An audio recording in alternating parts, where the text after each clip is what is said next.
იღუმენი ნიკონი, სიკვდილი, წერილი მესამე.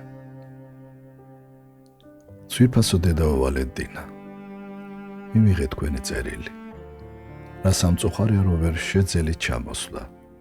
ძვირფასო დედაო, სიკვდილი ჩემთვისაც ახლობელი და საგრძნობი გახდა. ღვთის მოწყალებას მივანდობ თავს, თორემ ჩემი საქმეები ვერ მაცხოვნებენ.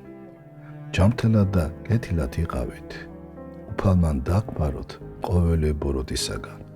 გააკურთხოთ, შეგიწყალოთ, გაცხონოთ და თავის ნეტარ სასופველში მიგიღოთ. სიზმარი დიდად მუშეგაშფოთებს. უფალი ასე არ იძლევა უწყებას სიკვდილის შესახებ. იღვიძებდით უკვე ყოველსა ჟამსა. ერთ დღესეც ვერ დავდებ თავს, რომ დაღამებამდე გავიტანთ. განსაკუთრებით უწყებები კი მხოლოდ დიდ მართლებს ეძლევათ, ზოგჯერ კი დიდ ბოროტმოქმედებსაც. ყველაფერი შეინანე, ჯანმრთელად იყავ, მოწყინებას თუ მიეცემი, მოეშვის ზედმეტ შფოთვას, უფრო მეტი კი მარადისობაში გადასვლაზე იფიქრე, ყველას რომ წინ გვიდევს.